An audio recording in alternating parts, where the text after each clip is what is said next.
but we were both just a couple of young, inexperienced guys out there, unleashed in a $40 million rocket ship. And we got to do a whole bunch of silly things and make Tuna's mistakes. smiling as you're saying this. Yeah. I just remember sometimes we'd crawl in that cockpit, we'd launch off of something, and then we'd go and then we'd just start laughing and say, "Can you believe they let us fly this thing?"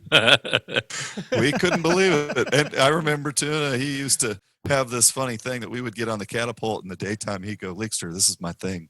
He goes, I just pick out one guy on the flight deck, and then when you salute for the catapult launch, I just point at him and I make eye contact with him. And I look him in the eye all the way down the cat stroke. And I wonder, what does that guy think of that? We get off the end. That always cracked me up. Because the guy's like, why is he looking at me?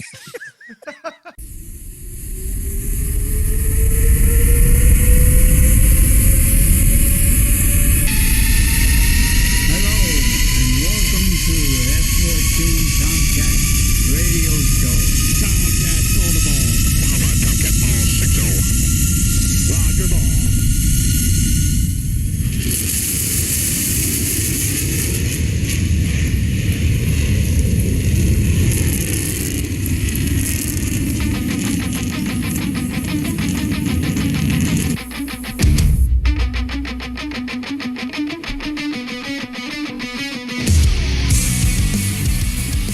Hello and welcome to the F-14 Tomcat All Things Grumman Radio Show podcast, straight out of Grumman, Calverton, where all 712 F-14 Tomcats were built. My name's Lorenzo, I'm the show's producer, but before we get into episode 6 here, I just want to give you listeners a little bit of tidbit information, some feedback. The F-14 Tomcat Radio Show podcast is number 1 in Italy, number 2 in Norway, number 2 in the Netherlands, number 3 in Estonia, number 5 in Canada, and so on. On behalf of the host and all of the guests that have passed through the portholes of the F-14 Tomcat Radio Show podcast, we just want to stop and say thank you to all of you. So let's put episode 6 on the shuttle and give the salute. Tonight we feature a maintainer. But he's not just a maintainer, he's an Ordie AO. And not just an Ordie AO, but he's a GE M61 A1 specialist, the 20mm cannon in the F-14 Tomcat. Some call him Smith, some call him Wesson. We call him Jon Weaver, a.k.a. Husky Arms. Welcome aboard, sir. Good evening. Thank you. Our featured aircrew this month will bring to life the famous words of Andy 1. He served in VF102 as a Diamondback, VX-4 as an evaluator, VX-9 Vampires. He flew the F-18 Charlie and the SH-60 helicopter as well. He also went on to accidentally become the XO of NAS FALLON. And that's Eric TUNA Martins. Hello, great to be here. Welcome aboard, sir. By the way, I just want to say I've done a lot of accidental things in my life, but I've never ended up in an XO position at Fallon. Instead, I usually reach for my wallet.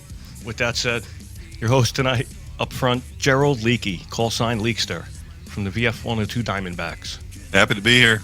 In the back, staring at the AW9 TID, going, huh? It's not your F-14D APG-71, it's your Rio, Eric Siphon McMullen from the Tomcatters of Fighter Squadron 31. Where's my PTID?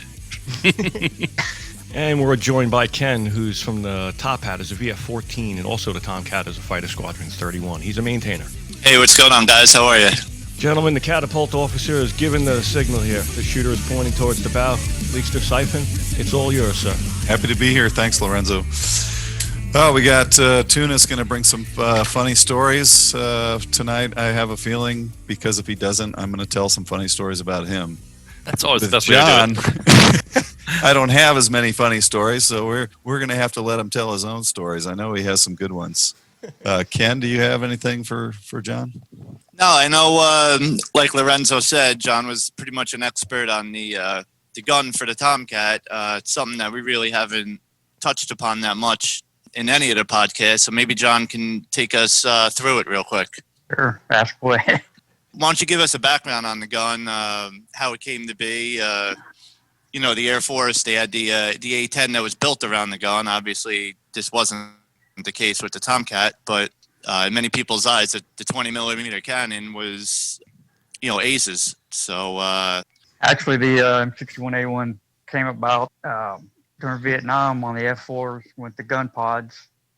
And then because the F-4s obviously didn't have guns in them, and subsequent aircraft after that they integrated the guns into the aircraft instead of putting gun pods on them. But that gun system came out even before the Tomcats did. You know, it's a GE product. And I had a couple other subcontractors that built them as well. You know, like, matter of fact, General Dynamics built some of them. I do remember some of those having GD markings on them.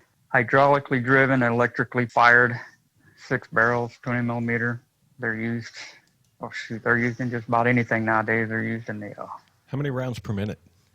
Does the 4,000 to 6,000, 4,000 low, 6,000 high.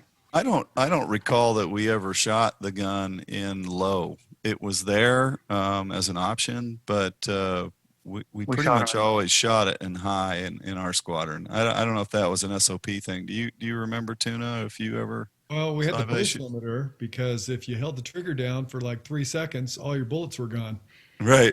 Right. So yeah, I think we had a 50 round burst limiter, and I think in a second 50 rounds came out. Right. Well, it was 100. It was 100, and I know you could pull the trigger. Well, originally, before we got the gun gas doors, you could pull the trigger, and no matter how long you held the trigger down, you would only get 100 rounds. So you'd have to keep squeezing it. And then they changed the F-14 and put a new gun gas door on there, modified with the B's and the D's. And then you could just pull the trigger down, and you could shoot out the whole magazine. Which usually they loaded the thing with about 450 rounds.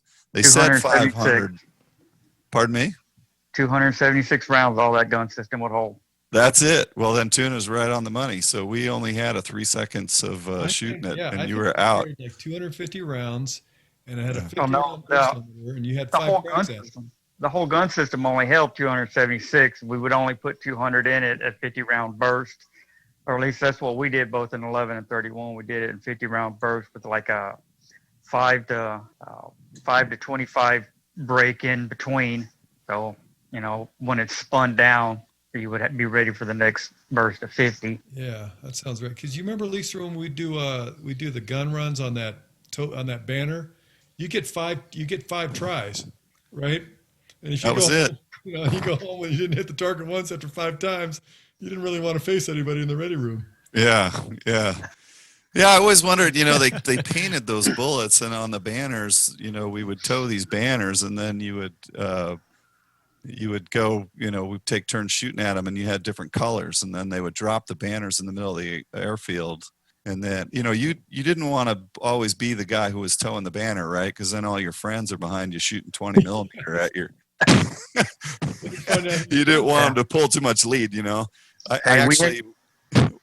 They painted them, but the shop hated it because every time you guys fired that stuff off at the banners, because all the rounds are painted, they got the gun systems, gun bays, and the fort of the gun itself got all that stuff dirty with paint, and it was bigger pain in the butt to clean than anything. Right, so it would gum it all up then. Yeah, it got out everywhere. Got into the gun itself, which is a pain. So I recall, you're talking about low and high. I recall there was at least some discussion in Iraq. We actually did some strafings, some night strafing actually. I remember there was some discussion about using low, and I don't exactly remember why. The one run that we were doing was going to be on a high setting, but I don't remember what the discussion was. It was something about wanting to be able to allow the spray basically to go a little farther on the strafe. But I don't remember exactly what the story was there. And so it was one of those briefing items, when you talk about, hey, before you do your run, talk about whether you're going to use low or high. Well, the low range was actually for air to ground, and the high range was actually for air to air. That's what they taught us. Not that it really mattered to us. It was just information we needed to know for the gun. Right. Because we worked on them. Oh. Do you remember going to low ever to strafe, Leekster? I just don't remember. No, I don't remember. That was quite a while ago, but pretty much all I remember was always selecting high on the gun. Yeah. No, And, but just because you you were said earlier, it could have been SOP. Yeah, I think it was for us. And then once we got the new gun bay doors where you could, put the trigger down and just shoot the whole mag at once, then, maybe it was better to go to low. So you didn't use it all up because it accidentally shoot your wad. Yeah. Yeah. Yeah, it was. I mean, you could just empty that thing really quickly. But But when you needed it, when you did use it, it was very impressive. Super But fun. when they put the new panels on the Tomcat, on the gun panel, that forward gun panel, and then that new purge door on it, that was so much easier to take care of and clean than the old slotted panels on there.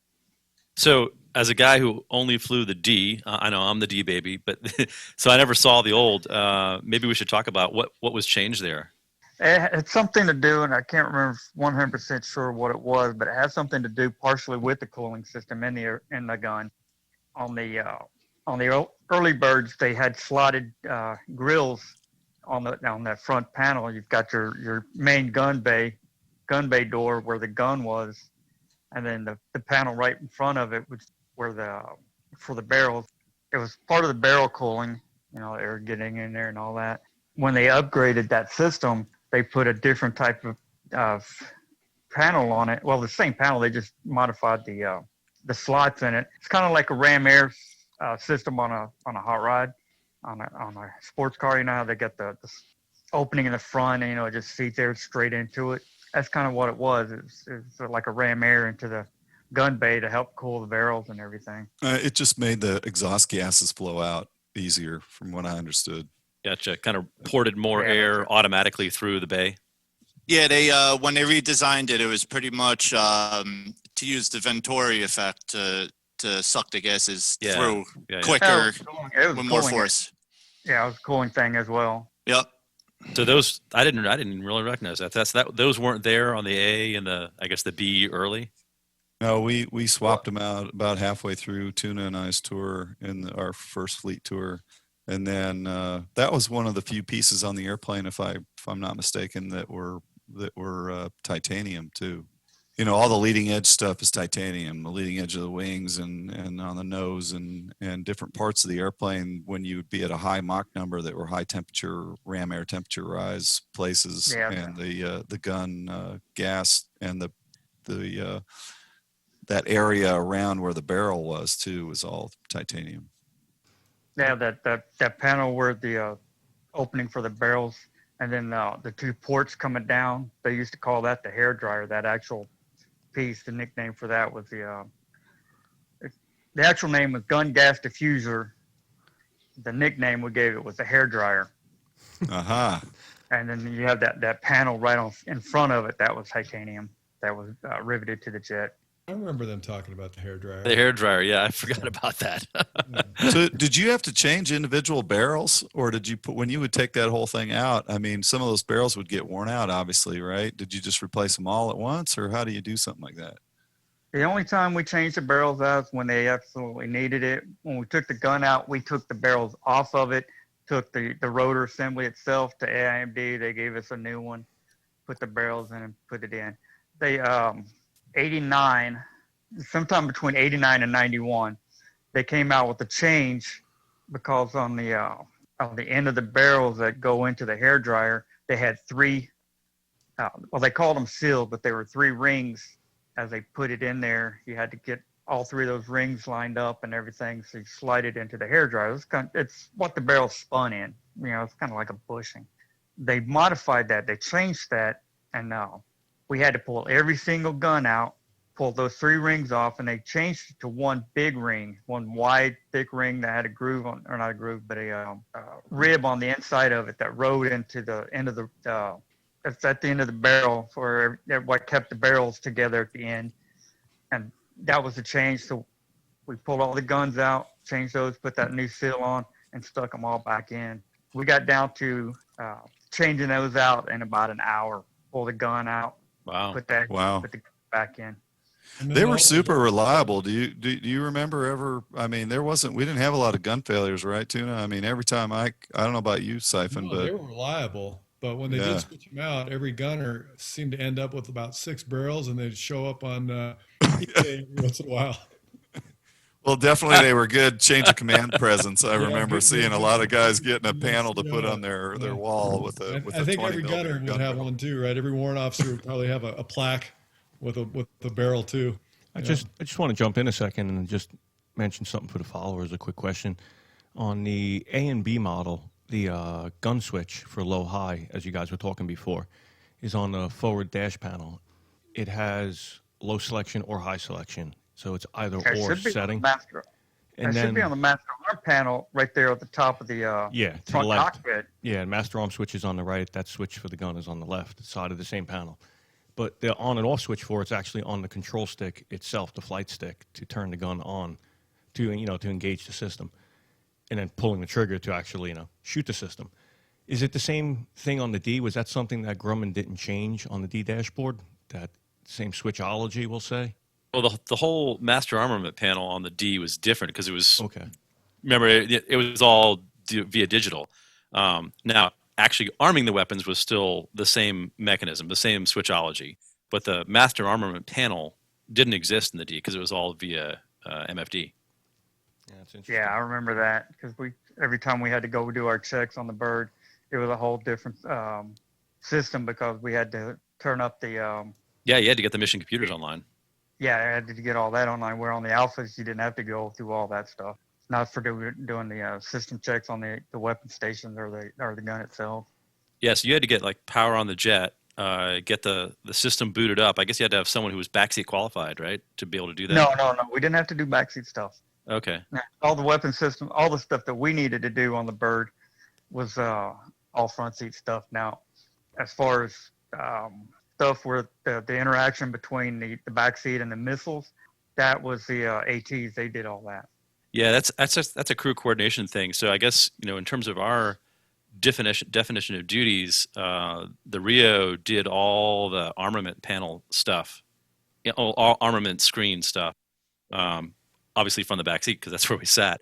But it's obviously you could still do that from the front seat. It just was a crew coordination question, as who was going to do it. It was nice that you could. There were so many things you could do in the D in either seat. It was nice. So, John, I got another question regarding the gun. How many times how many times have you actually seen aircraft come back and shot live rounds not in a training scenario? Oh, we never went into combat, so we never fired anything. We loaded live rounds every time we were on deployment. We had live rounds in the guns, but as far as any kind of combat, and they fired it for that. We never had any of that. We only had a couple guys do some strafing during Desert Storm, and when you did fire the gun, which I did once, you came back and landed. The Ordies were very excited before you'd shut down the airplane because they were like, "What? Why is there burn marks on the side of the airplane? They must have done something cool, So they get really excited about it whenever they come back after shooting the gun because on the gloss birds they were cool because all you had to do was just spray it down with VV800 and wipe it off. On the tactical birds, it was a pain in the ass because that stuff, excuse my English, it's harder to get off that tactical paint scheme because it's a flat paint. It's so much harder to scrub off. Yeah, I'd say most of our jets by the end of that deployment were coming home with that all over the side because we either with shooting it in combat or shooting it just in strafe the wake or whatever for kind of practice or a thing. That never really got cleaned off, so it kind of looked tough. John, real quick, as many people know, the F-18 Hornet, the Charlie, does carry the M61 gun. So does the F-14 Tomcat. Yeah. Could you explain to us, although they both carry the same gun, they are a little different to say? Yeah, the way the rotor assembly is made or assembled, the mounting points on the front of the gun and the mounting points on the front of the rotor and the mounting points on the back of the rotor are clocked differently depending on which aircraft they're mounted in because of the way they're mounted in those particular aircraft. On the Tomcat, it mounts with two pins and it's got a buffer assembly in the back that slides in and out. It's a little different on the F-18. That's why they're clocked differently. And we got it one time. We took the gun down to AMB and they gave us an F-18 gun. And instead of oops, they told us after we got it and we're looking at it, say, hey, this gun's not going to work. So we called down there and they said, well, we don't have any Tomcat guns, but here's what you can do. So we unhooked loosened up the ring on the back and rotated the back piece to the proper clocking for the F-14, tighten it back down, put it together and threw it in a bird. That Oh, was good it, deal. huh? Is it mounted? It must be mounted differently, right? Because the F-14 gun's down below, and the Hornet gun comes out just on the nose there. Is Yeah, it right upside below the down cockpit. or something, or how does that Yeah. work? Well, the Tomcat's gun, on the Tomcat, the gun's mounted in 3 points. I was wrong. I said 2 points. It's actually 3 hard points. The end of the barrels go in the hairdryer, and then it's got the yoke assembly that mounts onto. They're like big shock absorbers that's mounted on the rotor, Okay. and then in the back there's a what they call a buffer assembly. It's like a big knob that slides in the back of the gun. But on the F-18s, they're mounted on a pod. The gun, the drum, just shoots the whole thing. They drop the whole system out, and then they raise the whole system back up. Where we actually physically take the entire gun system apart piece by piece. The F-18 guys, all they do is they unbolt it, drop it down with a hand crank or a cable crank, and then they raise it back up with a cable crank. Once they drop it down, they drop it on a skid. They take it to AMD. They get another one, put it up in the airplane. Their gun is mounted upside down, at least compared to how we did it. It is mounted differently because where they're oh God, I can't think what the transfer assembly and there's 2 pieces that mount to the gun that you load it. The loading adapter and the transfer assembly on the F-18s are mounted underneath. Mhm. So that's why everything is backwards on the F-18 because of being on a pod where our drum is actually behind the ladder. Their drum is actually under the gun itself, raised up, bolt in, drop. Maintenance. So I remember you guys tell me if I'm remembering wrong, but I remember that the F-14 gun was about 3 degrees above the ADL or the aircraft datum or whatever, the longitudinal axis of the airplane. So meaning that the gun was pitched up 3 degrees so that it was really designed to be an air-to-air weapon because of that. That was what I was told to me when I was in the RAG, so that, it gave you a little bit, you didn't have to pull quite as much lead when you were trying to shoot another Yeah, that's what I recall. airplane. So it made it a little bit harder to strafe because you would have to lower the nose a little bit farther than normal to get the gun pointed at the ground. Now, one thing I remember about the Hornet is the guys telling me that because that gun, if you look at where the Hornet gun is, it's right on the center line of the airplane, but it's just in front of the cockpit there between the canopy and the radome. And the guys that I knew that had fired that gun at night especially using MVGs, that it just totally blinded them. Yeah, you get a lot of flash from that. So if you had to strafe at night in a Hornet, it was not a pleasant experience. Well, on the Tomcat, the way the gun gas diffuser and the I think that one panel, you guys are messing me up with that panel. It actually hides a lot of that flash. If you ever pay attention to it when you guys are shooting it, you don't get the muzzle flash like you would on like shooting an AR or a handgun or anything like that. The Hornets, they had that problem because they didn't have that gun gas diffuser like we did on the Tomcat that hit a lot of the flash from it. Now, I'll tell you, shooting the gun at night, you feel it. I mean, you feel your seat rumble. You certainly hear it through your helmet and everything. But I don't remember seeing any flash at all. I mean, on NVGs, that's on. I had no visual representation that the gun was being fired.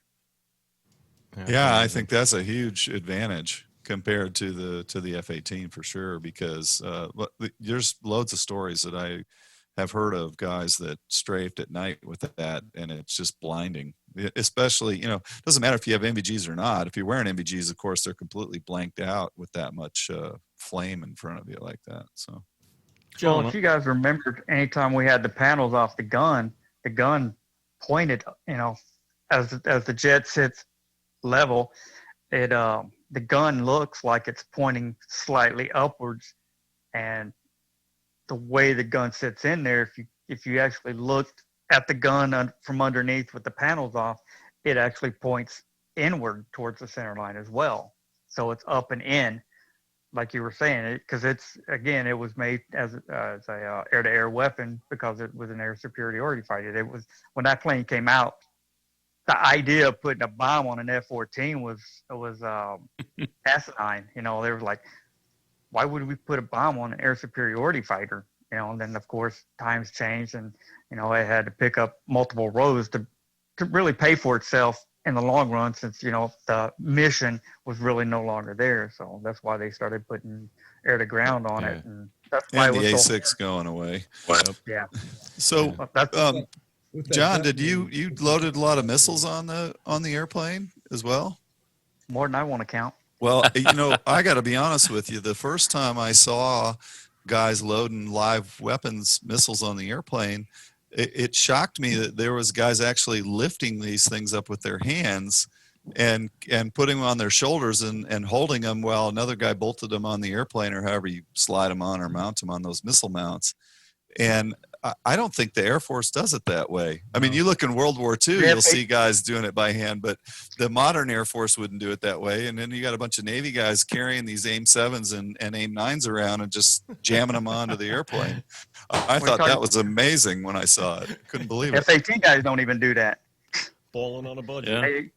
Yeah. They when they go to load bombs, they've got that little that chainsaw hoist or the hand crank hoist. I was like, really, dude? Yeah, we picked this stuff up, you know. Yeah, we always put the sidewinder. Well, you have to put the sidewinders on by hand because you know we don't have a piece of equipment that will raise it up. And on the boat, you don't have the room for it. You know, the F-18s, they've got the lower wing stations. You know, I'm 5'6", and I could almost walk under the wing stations on a Tomcat without ordnance on it. Yeah. But you know, we always hand loaded the sidewinders up on the A stations on 1 and 8, and the B stations depending on what the mission was. Our normal configuration, both in 11 and 31 on deployment, was 1 and 8A were sidewinders, 1 and 8B was Sparrows, 2 and 7 was drop tanks, or 3 and 6. I'm trying to remember my stations on the belly. That's right, 3 and 6. I know. Yeah, the front two stations are 3 and Right, 6. 3 and 6, yeah. Yeah, 3, 4, and then 5 right rear, which is typically where the TARPS pod went whenever we had TARPS missions, and then 6. But 3 and 6 had Sparrows, or not Sparrows, Phoenix. And then, well, for us in 11, because we didn't have TARPS missions, we weren't TARPS certified aircraft. We would go 2, 3, and 2. We would have 3 Sparrows. We'd have that one center line in the rear on the belly. So Interesting. Just in the conformal station you're talking about, the underbarrel belly station. well, you have, when you take the weapons rails off and you're running Sparrows on the belly, you had 3 and 6 in the belly, and then 4 was, if I recall, 4 was the rear center line Sparrow, and 5 was the forward centerline Sparrow, which actually went between 3 and 6. And they was in that little tunnel that went right down the belly of the jet, right forward of the fuel dump and the tail load. Roger that. Hey, I got a quick question here. You were assigned a TAD, a temporary duty, as a Master Arms. We had a VF-31, this is back when I was in VF-11, before VF-31 became a better squadron. Thank you very much. Oh, yeah, and just to say, we do got a VF-31 reunion going here with Siphon from 31, Ken from 31, John from 31. It's good stuff. It's good stuff. It's the most Yeah, we Tomcatters had, together since 2006, I think. probably. But we had 31 was on Cat 4. They were getting ready to launch. They launched. Cat went cold. Birds just kind of rolled down the down the deck. Aircrew popped out. Tomcat veered off to the left. Nose gear landed in the catwalk. You got 2 big, long flames shooting over across the deck. You got the... Yeah, I think it was an afterburner for launch. Yeah. The Rio landed on the flight deck. He broke a couple of bones. The pilot landed in the antenna array on the island structure. One of the ejection seats landed on the ship, on the deck. One of the ejection seats hit the deck but bounced off into the water. The canopy landed on the flight deck. It's raining air Wow. crews. Wow. But here's the really cool part about it was it was all at night. So Nice. just imagine you had a Tomcat pointing down with the afterburner shooting across the deck up at an angle. And you got two guys flying up in the air somewhere, have no clue where they're at, and a canopy that comes screaming down and hits the deck real hard. Nobody knows what's going on. That's like shining a light in a dark area and all the roaches scatter. That's what it was like. Was anyone yelling on the 5MC? Oh, I don't remember all that. I'm sure they were because the air boss was like screaming about it. That thing is sitting there in afterburner. Yeah, well, the aircrew popped because when it cold cat, the bird was just rolling. It wasn't going to get off the deck anyway. When the aircrew popped, the expectation was the plane was just going to roll off the end of the ship, but it didn't. Whenever they popped, something caused the nose gear to turn, and that's when it dropped down into the catwalk. So they thought the plane was just going to go over the deck when it cold catted like that. Well, you've got that underwhelming, duh. Oh, and you don't have 2.3 seconds to think about it. You've got more like 5 or 6 seconds. Like, I've got a little extra time here on the ship. This isn't going well. Well, now you've got this airplane sitting on a ship in full blower. That seems like a problem in its own right there, right? So, I mean, it either runs out of gas in 8 or 10 minutes, or you find some way to shut it off. I don't know what you do in that situation. I can't remember. It was a chief or a senior chief. I know it was a khaki, but I can't remember if it was a chief or a senior chief. Ran up there and crawled up there and shut the engines off. Right, he got in the cockpit and was able to shut it off in the cockpit. Yeah. Oh, good. Oh, that's good. Because I'm picturing the cockpit out over the water, kind of, and that would be difficult to do, in this. Well, it wasn't that far over because the landing gear was right there on the in the catwalk. In the catwalk, yeah. Wow. Your ladder is right there where your landing gear is at, so he was able to get up to it. That's amazing. I tell you what, that's got to be a really bizarre sight to climb in the cockpit with no ejection seat in it. Yeah. I've climbed up in the cockpit without the ejection seat in. Whenever the AMEs take the seats out, I guess that's true. Even better. It's a pain in the butt trying to do our tests and stuff like that when you're sitting on nothing. Even better, you're the plane captain of this Tomcat, and the skipper's looking at you saying, "This has a hop in the morning, son. You better get seats back in this and get it cleaned up." Yeah, hey, we got a new canopy. Get it up there and get it cleaned. There you go. Yeah, that's interesting. And one more for you before we let you go here.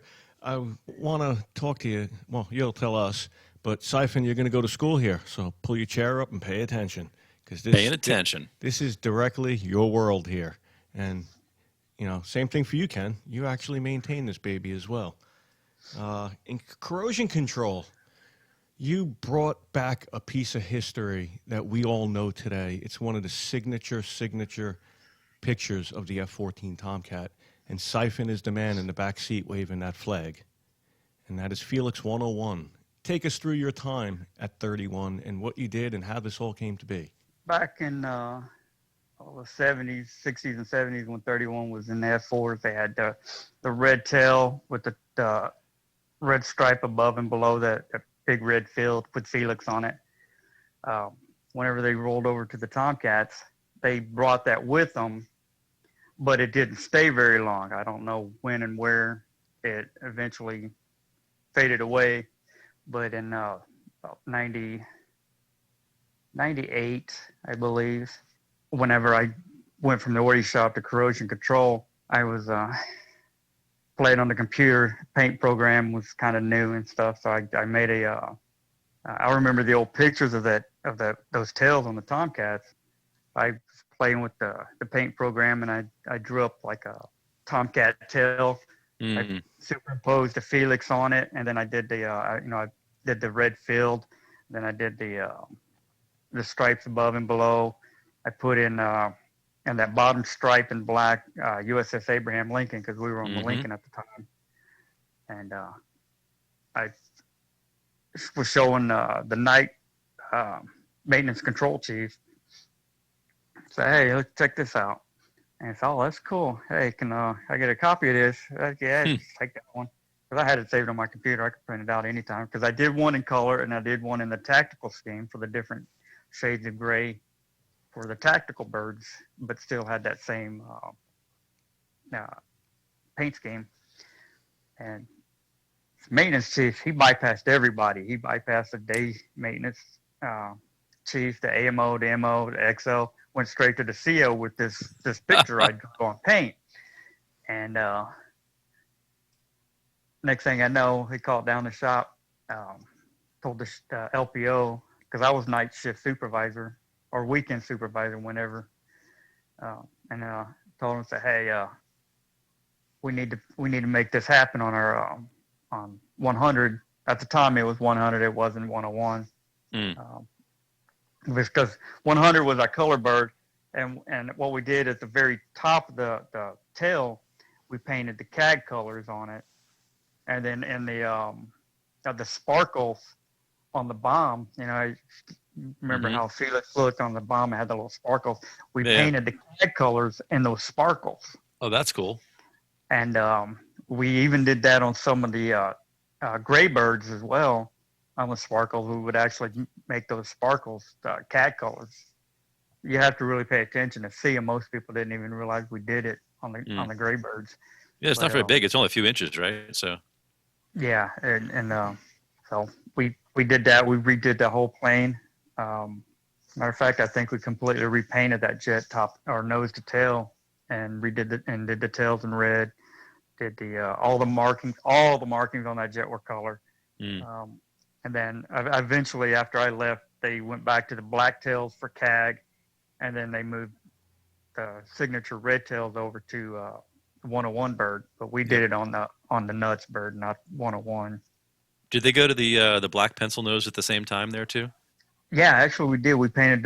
We had the red radome or the black radome, and then we had it was gloss and same, and it had that black stripe coming off the radome, up down the canopy, and then down the turtleback distance, and then it came to a point in the back.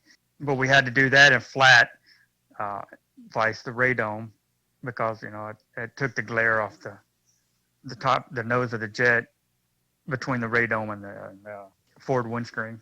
Yeah, Leakster and TUNA don't want to have the the black reflecting in your eyes as you're coming down to the boat. Right. I mean, if it's not shiny, the flat stuff helps you out, I guess. Right. We're going to get the black in a second with TUNA with Vandy 1. Oh, yes. I love that jet. Awesome, John. Awesome career, and thank you, sir, and thank you for your contribution in the F-14 program. It's absolutely amazing. I can tell you one thing about Vandy. I don't know if Erica mentioned it, but the VX-4 / VX-9 guys hated working on that plane during the summer. I believe that. Absolutely hated it. A friend of mine lived down the street from me there in base housing at Magoo. He was in corrosion control in VX-4 / 9. And they absolutely just hated working on that plane during the summertime because it was so hot. Yeah, this is, if I don't know if you notice these days, but most of these bases now, they have these big, beautiful shades that they park all these airplanes under. None of that existed back in the 90s. And I was just stunned. Even the training command has those things, and they're everywhere totally you Gucci. go. Luke Air Force Base, when I was stationed in Phoenix, I went out to Luke every now and then, and they've got them out there simply because it's so hot. They have to keep the planes covered, or they're impossible to touch. They're just so hot out there. Oh, yeah, absolutely. But we'd be flying out in El Centro, California, which is equally hot, I guarantee it, and in Key West, Florida, and we didn't have those things until I don't know when the Navy started doing that. Maybe 10 years ago or 15 years ago. Well, it's whenever the Navy got too, how do I say it nicely? I know what you're saying. I'm trying to think of what to say nicely. Us real Airedales didn't need that stuff. You know, we could work on anything, anytime, anywhere. You know, this new Navy, they can't work on that stuff like we used to. Yeah, I understand the new Navy has an umbrella over the Knox cart guy who's going across the flight deck. Oh, dude. Well, you have to have an herbal tea in between every engine change. Oh, God. Would you like a Don't muffin? get me started on that. Thank you, John. I appreciate everything. Honestly, it's absolutely awesome. Our next guest is Eric Martins, call sign TUNA, F-14 Tomcat, Diamondbacks, baby. Good evening, sir. Good evening. This is, I just want to throw in before I let Leekster and Siphon run with this, I just want to throw in real quick. This is one of Leekster's compadres. They have some serious history together. They spent a lot of time together in the cockpit, 100+ hours or so. So there's a lot you're not going to be hearing tonight on the F-14 Tomcat All Things Grumman Radio Show podcast. Right.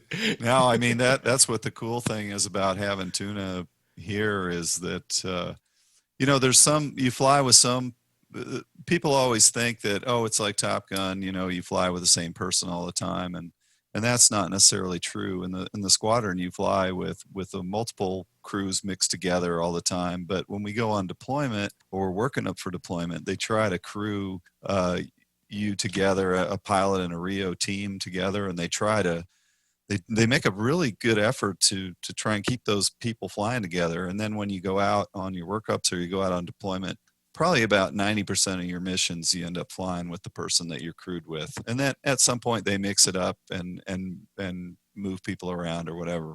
But that time that TUNA and I flew together, I was a pretty new guy. He was a little bit more experienced RIO. He probably had at least another year in the fleet on me.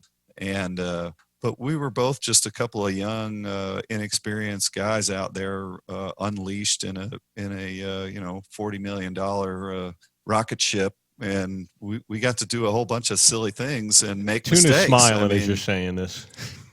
Yeah, I just remember sometimes we'd crawl in that cockpit, we'd launch off of something, and then we'd go and then we'd just start laughing and say, "Can you believe they let us fly this thing?"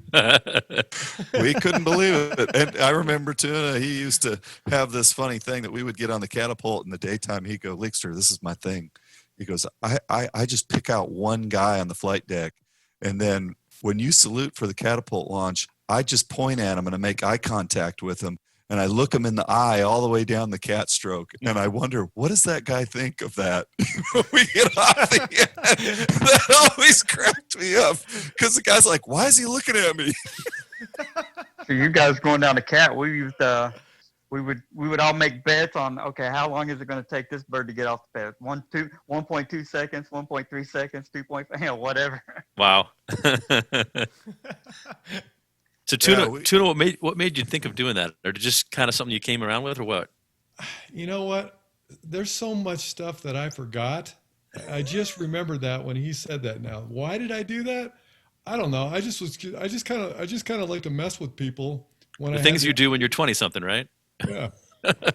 Well, the funny thing is, you know, when you take your first catapult shot, I don't care who you are pooping in your diaper, man. It is scary. It is really an intense experience. Oh yeah. And then after about 10 or 20 or 50 whatever catapult shots, you start to feel like you really, really enjoy it. It's one of the greatest rides you ever had in your life. It's awesome. Yeah, it's a And rush. so awesome. once you're kind of in that zone, then you start kind of playing with it and going, hey, this is pretty cool. I'm going to look around a little bit and see what's going on out here. Because Well, then you get super comfortable, right? And you start bringing your 8mm handy cam in there, and you start filming yourself going off the cat. And then one day you forget to maybe just hold on to the camera or something, and when you take a catapult shot, all of a sudden the camera goes slinging by both helmets, explodes in the background, and now you've fought it up the entire cockpit, and And I think we did it twice. I forgot about that. We Did you brought actually- two cameras in that airplane? And the second, I mean, the first time they were mad because the maintenance guy's got to take the whole damn airplane apart and find every piece of that camera. Oh no. Otherwise, if a control or something gets messed up. But We lost a small part of the camera. We knew, but we couldn't find it. And then we were like, should we say something? And we're like, we got to tell. We got to You tell didn't just them do a because negative G FOD check? Imagine the we Rio. did everything we Yeah, did. we couldn't find half the stuff. You imagine the Rio seeing the Half camera go flight by. upside down trying to get this part to come out from under the seat. We couldn't. I'm doing 0G pushovers, everything we can think of, and We fessed up to some AME, right, and asked him to, or maybe the PR or somebody. I think we're kind of like waiting to just get in big trouble, and then this one of our buddies there from the PR shop comes by and says, "Hey, sir," and he hands us a piece of the camera, and we're like, "Oh my God, thank you." Is that right? Do I remember that Oh right? no! He gets a cold beer. We wrote it up in maintenance control. And they had to. I don't remember if they had to take the seat out of the airplane. Was that the but it first was time or the second time? It was a big deal. And then we got a talking to, and they were like, "You guys, don't you dare take up any cameras or any stuff anymore." And we were off the coast of Norway, and the scenery was amazing. And TUNA are like, we cannot pass up this opportunity. He and I had been filming all these low levels that we were doing through Scotland, and we kept beautiful. quoting the Outland, or what was it, Yeah. Highlander? Highlander. We kept going, Yes, there can Highlander. be only one, while we're tearing through, We were Scotland. actually trying to find Highlander's Castle, and Yeah, so that's we would plan these low-level routes all over Scotland, just to find that castle. And I think we found it actually. But Well, as I recall, like all of Scotland is a VR route. I mean, the entire country, right? yes. Yep. And we had to find it. We had a tarp spot, and we were going to find that darn castle. And so we end up. So then they're like, "Well, you guys can't take any more camera equipment with you. You're bad boys." And then we said, "Well, we have to take it anyway." So we went flying again, and then somehow something got left in the cockpit, and we didn't know it. Oh, that's what it was. And That's then- what it was. All of a sudden, we got taken aside by the OPSO, and we got the biggest spanking that we ever got. And, and he's like, "You are officers in the United States Navy, and we can't trust you to operate your machine safely," and all this, dressing down stuff. "Oh, sorry, we won't do it again." And then Did of course, it we did it again. So we got some. We can find that. We got some great footage from all. Oh, I have a whole box full of video Yeah. tapes of that flying. It was amazing. But yeah, we did a lot of dumb stuff together, and but they say bad decisions make for good stories. There you go. Well, it's We like got a lot of good stories, I guess. like we used to do. It's like it's easier to ask for forgiveness than it is for permission. For sure. Usually. Indeed. Yeah, I'm trying to remember. I think that we ended up flying together. We did a lot of flying together up in the North Atlantic off of Norway, which was some of the best flying I ever did in my whole life. To this day, it's some of the most amazing flying I ever did. It was incredible. And we just giggled like schoolgirls wherever we were in that airplane because we just It's couldn't so believe fun. that they were letting us do it, Well, that But was then- the first time I ever saw a wave come up over the bow of an aircraft carrier. Open the North Sea. Remember that, Lester? Yeah, that was the other thing that we got to experience together was some abject fear of death because we were, of course, when you're in the North Atlantic, there's days when it's just stunningly beautiful. And then the next day you're in 25-foot seas and blowing snow and 0 viz and nasty stuff. And yeah, we did some pretty challenging flying in those, in that time period and we were intercepting bear bombers and, just having a great old time. It was hilarious. So one of the freakier things was cat launches. So we were doing these ops in the fjords and then ops in just really rough weather. And I remember when we weren't flying, we'd look over at the small boys and you'd watch a wave just go over the entire, a frigate, a Navy frigate or a small Aegis cruiser or something. Well, Aegis cruiser isn't that small, but you'd see a wave come over and it would just like bury the entire ship and then the ship would come out the other side of the wave. Do you remember just? Yeah, it was like a U-boat coming out of the water. You would Yeah. see the wave would go all the way to the superstructure, and then the bow Unbelievable. would come bursting out. It was amazing.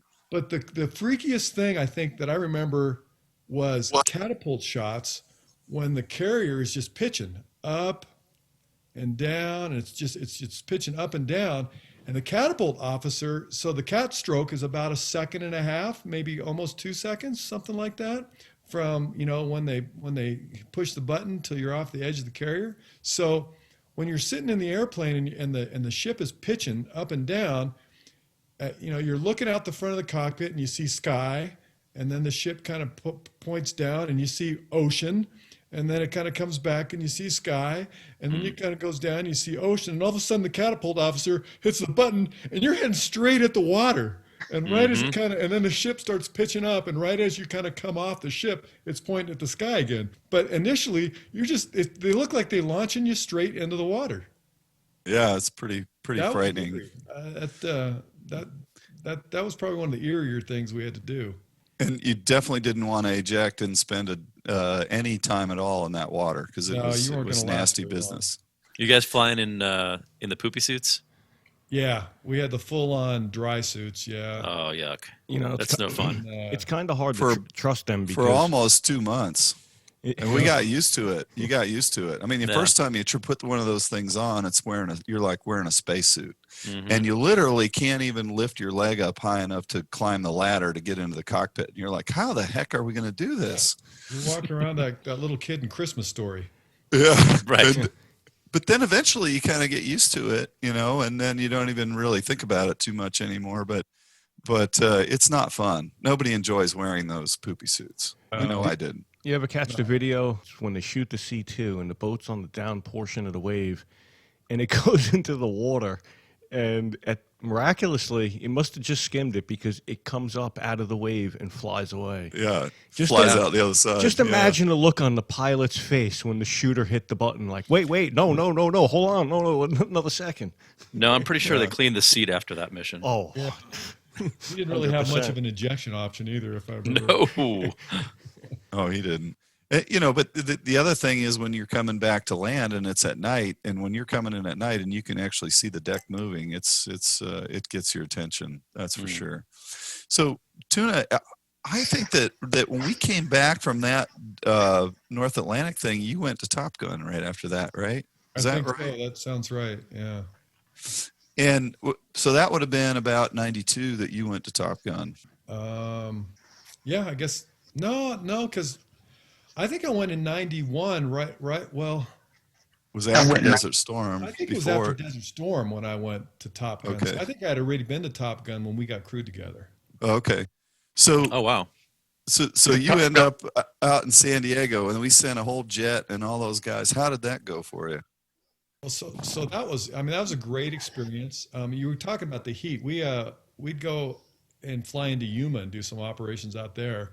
And that was summer. It was July when I was out there, and you could not climb up the side of the jet, even with the gloves on. I mean, it was so hot when we'd fly, we'd land in Yuma, we'd do a debrief. They had a tax range down there, and so that was something. But no, so we had our own crew. You get to, in terms of maintenance guys, it was, they sent some of their, better guys, because they basically had one guy from each department, and that jet was the best jet I'd ever flown. And, because a lot of times the radars don't work all the time. I mean, you'd be amazed how much stuff doesn't work right. I mean, Leaks, remember you and we had to do a TCS intercept one time because we couldn't get the radar to work. You remember that? Oh, I remember running on 2 Harriers, and they jammed our radar, and you got a TCS lock, and that's the only reason we were able to shoot them both. Yeah. Wow. Yeah. But that was crazy. But yeah, so this jet worked perfect. It was awesome. And then in like week 5, you do the EW range, and you basically do this high speed, low level, and you're just juking around. And I was out there with Giggs, and he just completely overstressed that airplane, avoiding this, that, and all the, you get all the radar warning lights and everything's shooting at you. And then you got Top Gun F-16s jumping you. And it's a crazy ride. It's fun flight. But we brought that jet back, and it was just bent, and it never worked right. For a year and a half that I was still in the squadron, that was the last jet. Somebody told me that I was in that jet. I think they gave us 100. I think we had 100. 102 was our sexy jet because we were the Diamondbacks. VF102. Right. That was the one we painted up in color. 100 was like the best jet that the Diamondbacks had, and we got to take the Top Gun, and we just broke it bad. Nothing worked when it came back. I mean, it flew, but nothing. It just, all of the radar, everything. It flew. Oh, thank goodness. Yeah. But you're basically saying the ADB was mega thick with all kinds of maps that were yet to be done. Drip pens Yeah, were the least of the problem. Of course, the maintenance officer wasn't too pleased with us when we brought it back, but We won. I don't- We won. I don't think a lot of people realize what an effort that is for an East Coast squadron in those days. And we're talking in the early 90s to send 2 guys to Top Gun because, I mean, you're talking about an East Coast squadron in Virginia is going to send an airplane with all the maintenance guys that are required to run that airplane all the way to Miramar for I know. 5-6 weeks. I think it 6 was weeks. right. at the time, yeah. But they had Tomcat maintenance still at Miramar at that point, at least. Certainly they had maintenance and parts at Miramar, but it was our guys and our airplane and our air crew that you had to send all the way out there. They didn't Strange provide you with an environment. F-14 in Miramar for you to go out and beat up. You had Right. to send one of your own You had to break airplanes. your own jet. Yeah. If your I was part if your airframe was down that day, could you take a 124 jet or borrow another West Coast Squadron jet for the day, or they just don't want No, you they touching that stuff? didn't That fly. was a sign of weakness, and in the fighter world, you didn't admit anything was ever wrong with your airplane or your situation, right? Yeah, we're up and up, up and up. Lorenzo, And if No nothing engines worked, giving a thumbs up. Lorenzo, you were asking about, if a plane went down at Mm. Top Gun, how does an East Coast Yeah. crew Mhm. continue flying? Well, ironically, I was there with Fighter Squadron 11, world famous Red Rippers. Well, when I was there with them, our sister squadron, the wonderful VF-31 Tomcatters, crapped an engine. And so within 2 days, they flew another jet from the East Coast out for those guys to finish flying. Wow. And the air crew that flew it out there took a flight back. The maintainers that was there for the debt had to work extra because they were working on they had Two to keep jets, that one bird going. Plus, they had to work on the one that was broken there. There They didn't goes send any Liberty. more people out there, but their guys had to work double time because they got Roger 2 that. jets they got to take care of. Tuna, could you talk a little bit about? I also don't think that people understand how much in Top Gun, how much groundwork that is required compared to your flight time, right? Everybody just pictures, you go to Top Gun, you get in a jet and you go out and you dogfight, and then you go to the bar and all the pretty girls are there and you have a good time. But the Yeah. reality is not quite that way, is it? No, it wasn't quite like that at all. So you'd get 2 or 3 hops a day, and Which is a lot. It's a lot because a hop is 45 minutes. The planning for the hop is 4 hours. The debrief in Top Gun is 3 hours. So when you did 3 hops, you had to shorten that cycle. But Right. if you're flying 2 hops in a day, that's 14 hours of straight work, right? With prep and two flight plannings and getting ready, and then when you do 3, you'd have to compress everything, and then it'd be like 15 or 16 hours. And then of course you're trying to study and keep up, and there was also classroom stuff that we do too. And so, I mean, Yeah, somewhere in there you got to learn things, not right? exaggerating. I mean, you get to be in your bed for maybe 5 hours, and we did that for 6 weeks. We did have most of the weekends you'd work. Sometimes we'd have a Sunday off, but we did not go anywhere and play volleyball on the beach. I we never did. rode a motorcycle down the runway. I mean, I never met any girls in convertibles. It was just work. It was just nonstop work. And I mean, it was awesome, right? Because everybody you're there with, all these Top Gun instructors, they're all super professional. They're excellent at what they do. And so the environment just puts all that together. And then it's competitive too, not in the sense that there's a Top Gun trophy, but it's competitive in the sense that you do not want to be the crew or the guy that everybody knows is the weakest sister in the whole group. So we went out there. We were the actual first Top Gun class after Desert Storm. So it's kind of interesting because none of the instructors had ever been in combat. And so we had a bunch of combat veterans go to Top Gun. And so that was a little weird for them. So they were not quite, they didn't really know exactly how to treat us, because before that they would tell everybody what it's like in combat, even though none of them went to combat, you know. But, you know, we did have like Willie Driscoll would come in, or Duke Cunningham would come in and do lectures and stuff like that. Talk about combat reality and stuff. But that was a little bit interesting. But we were also the first Top Gun class that was mixed aircraft. So normally they would send all Tomcats or all Hornets. No, I'm wrong? Yes. Okay. Maybe it was the first one with Marines. Maybe that was it. Because Nope. Because I went when we went in 1990. I went as part of the ground crew. We had 18s. We had Navy and Marine 18s there as well. So we were. Now you're talking about you were the first class after Desert Storm.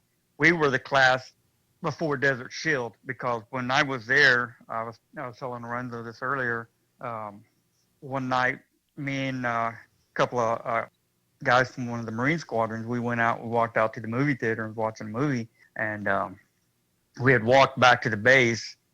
That's when we got back to the base, is when we found out that Iraq had invaded Kuwait. That was in August of 1990. Yeah. And you were talking about you guys were working 14 hours. Like that's the status debt that I've ever been on. So we go in the morning, prep the jets for you guys to go do your classes and stuff. We'd go out to the beach, go play volleyball in the sand, and then we'd come back later on in the day. You know, we had about 5-6 hours between time you guys left and time you guys came back. So you were the ones having all the fun in San Diego. The movie got it completely backwards. Completely backwards. Those were maintainers. What, you didn't have carnal knowledge in the ladies' room? You don't remember that? He did, but it wasn't with a human being. Anything anyway, so TMI. they were having a good time. More power to them, because I can tell you the guys that we got did a fantastic job, you know, taking care of that airplane and making sure we could go every day. So if they were having a good time in between, more power to them. That's what I say. Yeah. Hey, Ken, as a maintainer, did you do any volleyball games between any hops that you sent your planes out on? No, I couldn't even tell you where the volleyball court was at Oceana, honestly. Oh, we actually went out to the beach in San Diego. We were out Nice. Top Gun. Yeah. Nice. We did the 2-man volleyball games and everything, just like in the movie.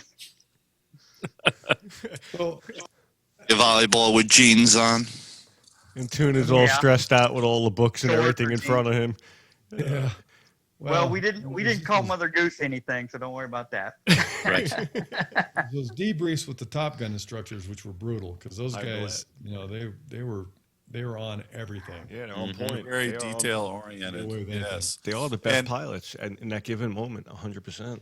Well, the key with the F-14 was there's a little bit of witchcraft in those days because of the missing piece, which was medium PRF, right? So, you know, you had a Rio that's running around in track well scan, and then he's occasionally switching to low PRF or some whatever they, you know, Pulse. whatever they call it, pulse False. radar, which was a joke, especially with terrain, I'm sure. And then, you know, so you'd see a contact and then it would, you know, go away. And I was talking about this with somebody the other day, Tuna. I don't know if you remember this, but there was one time when we were doing like the fighter derbies and all that stuff, where the bandits would set up in a wheel, and they would have like 5 bogies, like F5s and A4s in a wheel, and they would just be going in a circle. So here you'd turn in with these 2 F-14s and you'd put your radar on them, and in track well scan, you'd pick up a guy, all of a sudden his nose, okay, I got one guy, oh, he's 30 degrees out, oh, he's pointing at us, oh, now he's turning 30 degrees away, oh, he's gone, oh, I got another guy. So you'd pick up these, like one guy would come and then he would disappear, and then another guy would come and disappear. Meanwhile, you're driving towards these guys at, 500 miles an hour over the ground, and you keep seeing one bogey nose on and then go nose cold. And you're like, is it incredibly confusing for the Rios? I remember how confusing that was. And you would get to 20 miles and you would be like ready to shoot, okay, 15 miles, and the mileage would be counting down for like an aim 7 shot.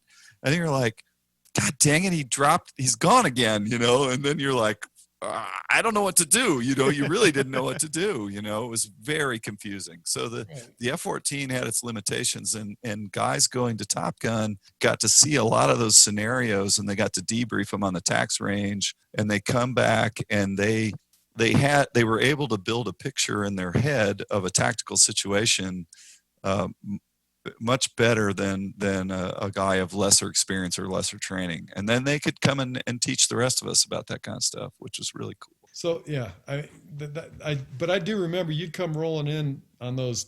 We did that in Key West, right? And it was the VF-43 guys would do that stuff, and people, they'd be tooling it at 500 miles an hour, and thinking they got everything ready to go, and it would disappear. And the next thing you know, they'd show up, and all of a sudden, everywhere they look, there's either an A4 or an F5 just bearing down on them, because the Tomcat's so big, everybody could see you coming, And these airplanes are all small, and all of a sudden you're just like, where did all these airplanes come from?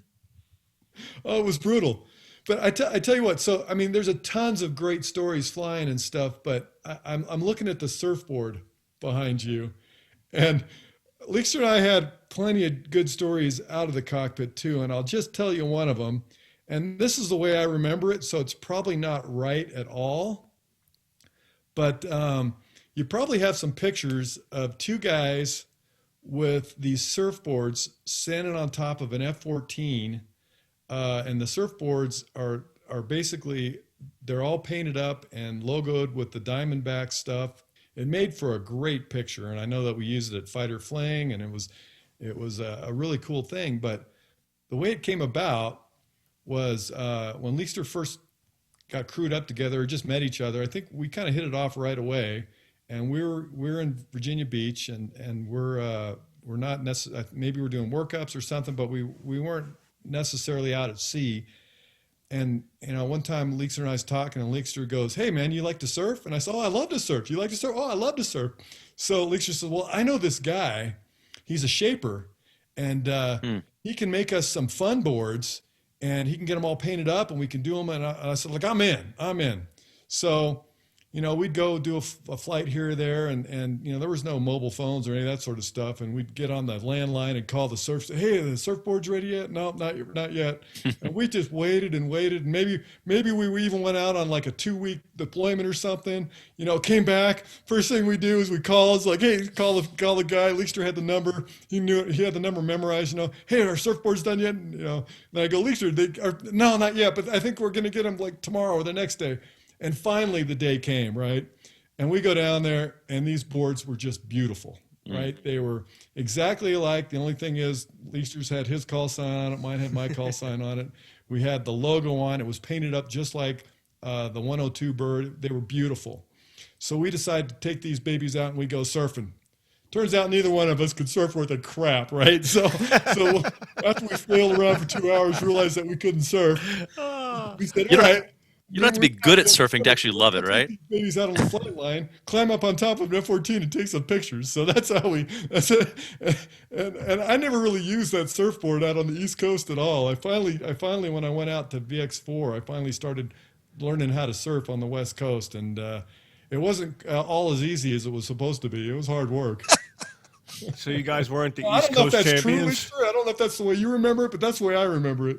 Well, I do remember that we went out the first time and the waves were all washed out, and it was a really tough day to surf. And I think there were 4 guys in the squadron that got the surfboards.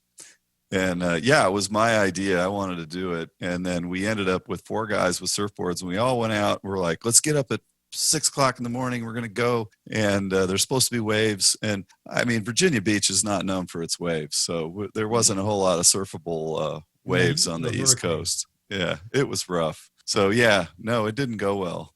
And we're like, all right, let's go take a picture. This will be way cooler. Yeah.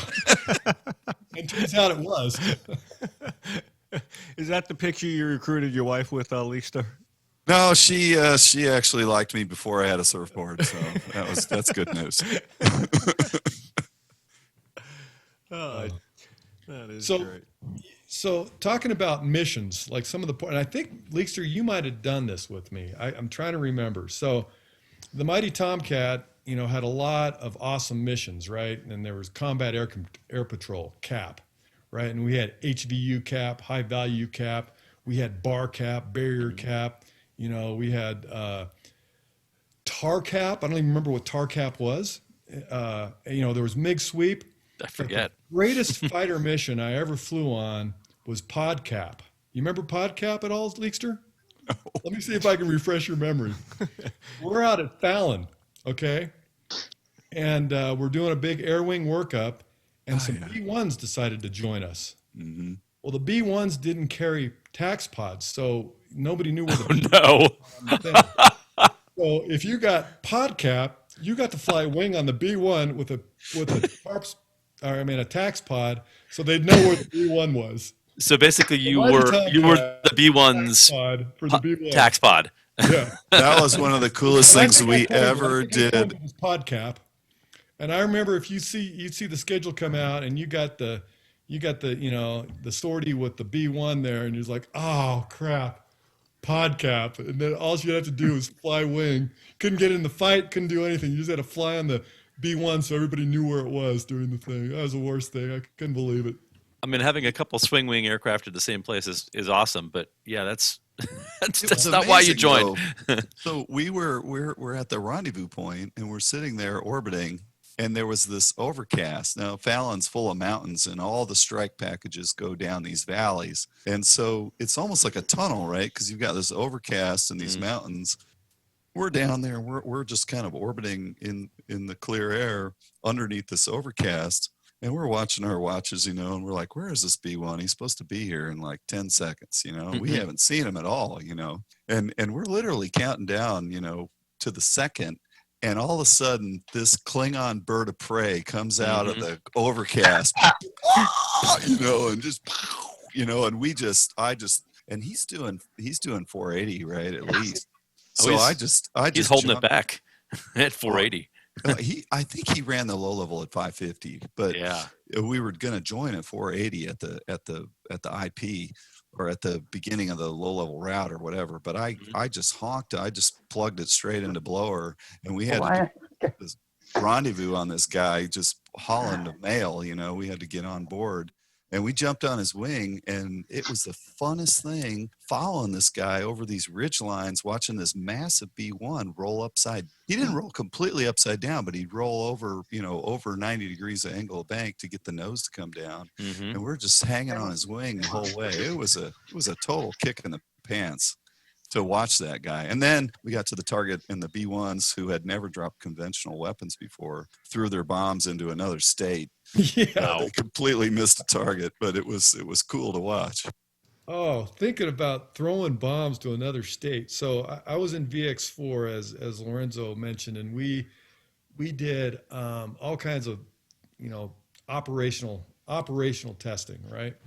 One of them was like slinging a nuke. So they were like, all right, if the F-14 ever had to drop a nuclear bomb, how do you do it?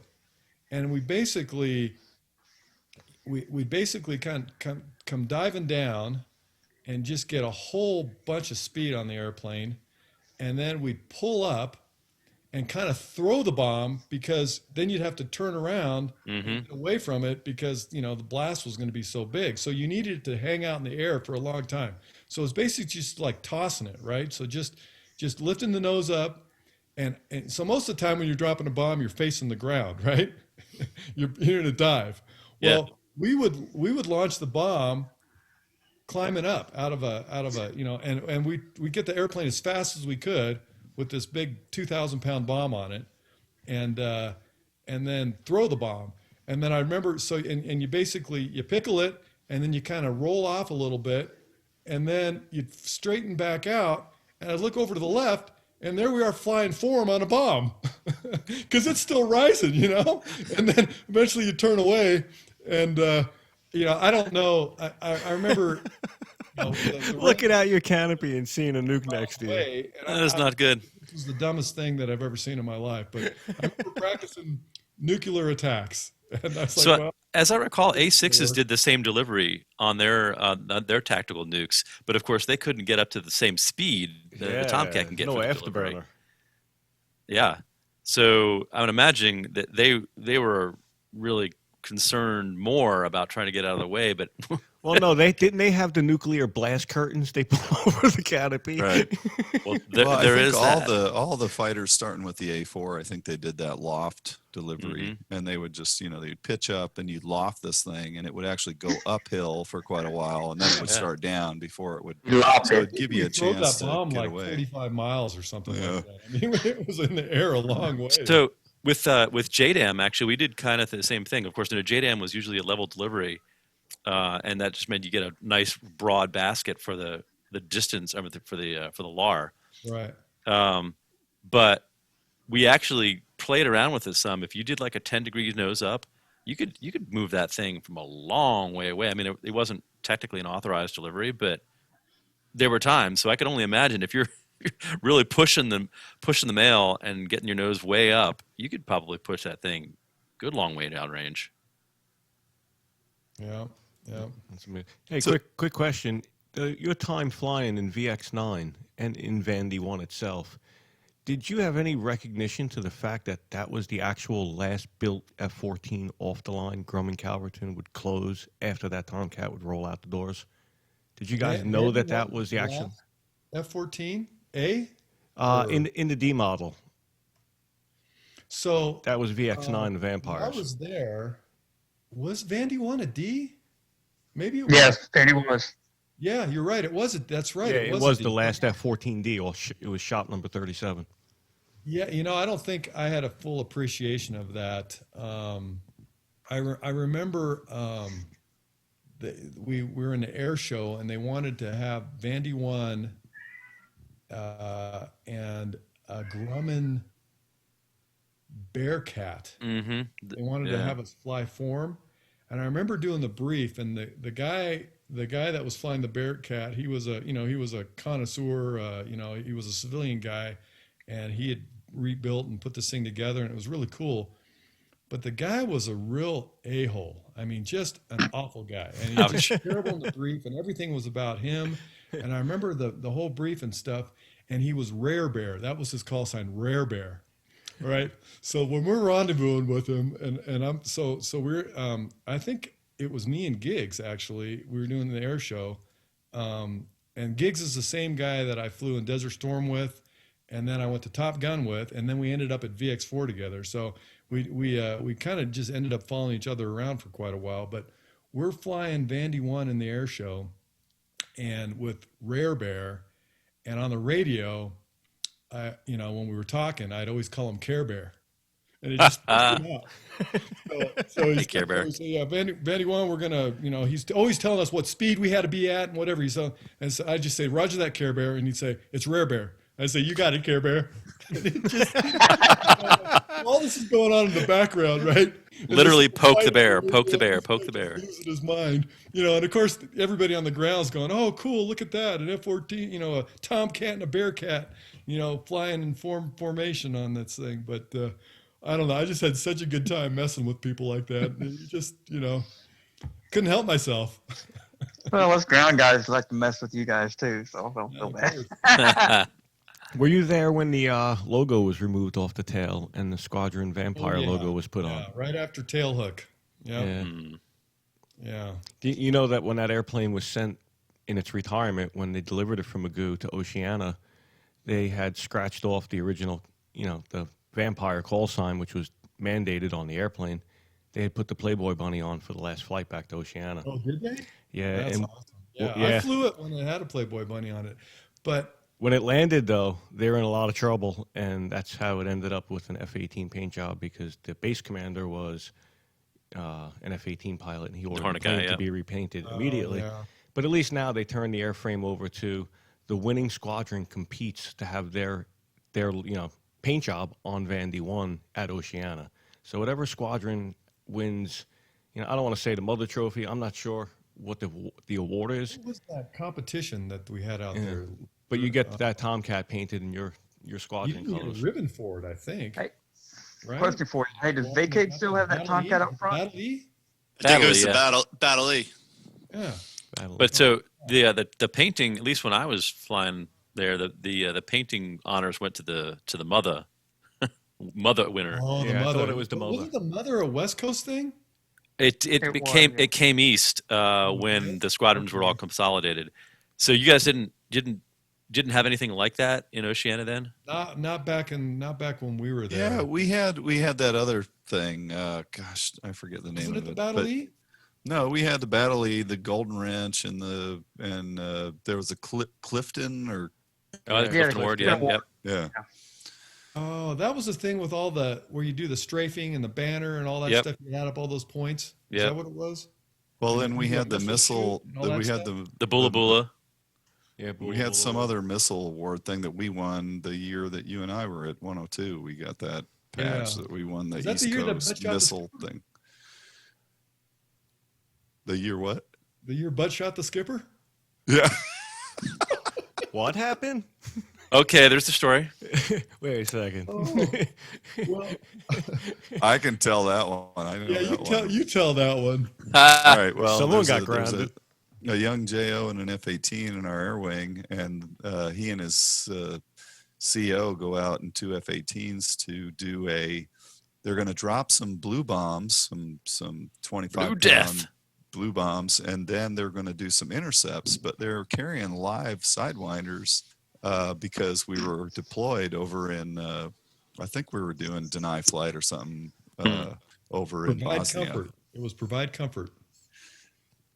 And so they go Oh, up yeah. and they go out and they drop their blue bombs, and then they come back and they're running their intercepts on each other. And the young JO pilot, this guy, his last name was Hole, so his call sign was Butthole. Oh. So Butt. Oh my God. Well, we had another hole in the air wing, and he was Corn. Right. Had Cornhole and Butthole. I am Cornholio. Yeah. I am Cornholio. So they run on each other, and but didn't turn his master arm switch off. Now in the Hornet, they would get a witness cue from squeezing the trigger when they were running intercepts on their HUD, and he pops off a winder in the face on his CO at like 10 miles by accident. Dude. So this winder comes off the rails, and the skipper had done a maneuver, and anyways, the missile didn't hit. Thank goodness. Yeah, but thank Wow. But it was like, oh, this guy took a winder shot on his not only on another friendly, but on his On his commanding skipper. officer. Did they FNAP him? I can imagine the inquiry. So Oh, what yeah. don't you like about your skipper? You know what? He survived that though. He Yeah, actually he did. He and did then Okay. survive it. Yeah. Forecastle Follies, we Of course, Folksville Follies will take any opportunity. Of course. Yeah. We We were all wrote a obsessed song. with I know that. when I say we, I mean I wrote a song because I wrote that song, but and yeah, it was called "Butt Shot the Skipper." that's Oh right. no. But Leekster was obsessed with the Saturday Night Live skit where Patrick Swayze and the big fat guy, I can't remember his name, Chris was Farley. doing a dance off or something. Yeah, I remember that one. Or maybe it wasn't. It was something about. It was a song, and it was dun da da da da. Yeah. And Leekster took that song and rewrote all the words, and it was called "Butt Shot the Skipper," and the whole squadron memorized it, and we sang it, and it was just perfect. It was the best song we ever had. So did you guys win Folksville Follies? I have no I idea. don't know if you think win everybody anything. won. Oh no, you can totally win, folks. I mean, you don't win, but you can win Folksville Follies. We I had think some good we did. skits. We were we had Leekster doing half of our skits, so we were Oh, always dude. up in the top. There was some funny stuff. Yeah. All illegal in today's Navy, Yeah, unfortunately. no, yeah, you can't do that anymore. So Well, it was the all mail carrier, right? So there's yeah, that. that's true. That was another Except we didn't get any mail. There was no email. Yeah. no, we got snail mail. Yeah. I remember sitting in the jet on alert, and we hadn't gotten mail because the ship was moving around, and I'm sitting there, and the COD landed, and we were going from here to there, so there was no flight ops going on. I'm sitting on a jet on alert 15, and you're kind of sitting there listening to your disc man in those days, and this COD lands, and they start offloading this mail. Now the ship, it's like really high winds. The wind's blowing across the deck at like 40 knots. And they dropped a mail bag out the back of this COD, and it burst open, and all these letters and packages started flying down the flight deck. And we're sitting in the airplane. We can't move, right? We're strapped into the jet, and we're watching these packages, these care packages, which we know have like cookies and all the goodies and all the things your wives send you for Christmas and all that. They're just flying off the fantail into the ocean. And we're like, no. They might as well have been gold flying off the back of it, right? I mean, we were horrified. I mean, it was one of the worst experiences of my life. I'll never forget that. I was like, oh my God. just send me home now. End deployment. This is done. Yeah, there's a lot of scary things that happen on the aircraft carrier, but that was very frightening there. I can hear the All the mail 5MC. just float off the back of the ship. Yeah, really. I can hear the 5MC. This Christmas there'll be no mail call. Flight operations are tomorrow morning at 0600. You're like, oh my God, what'd you just say? Oh. Oh, we were like, those guys better be diving off the back of the ship after those letters, because That's just painful. yeah. Tried doing a Westpac and not having a freaking COD come out for days. Yeah. No, you would get letters from your wife that she had written 3 weeks before, and then the next day you'd get a letter that was written 2 days before, and then the next day you'd get a letter that was written a week before. They're totally out of order. You try and piece together what's happening at home. There was no, email or any way to. Well, And yeah, our so- wives, they didn't want to write anything bad because they were writing letters, they'd put perfume all over them and write, oh, I can't wait till you're home and blah, blah, blah. They leave the house fire stuff out till you get back. Right. Nowadays, I guess with the email and everything, the guys get their email and they complain, oh, the dishwasher's broken or the kid broke a finger or whatever. And, we didn't get any of that stuff. Our wives would kind of insulate us from the bad news, Now, when I was with 31 and we were on the Lincoln, we had email because that was the start of the new Navy, and we had ladies present, but we had email then.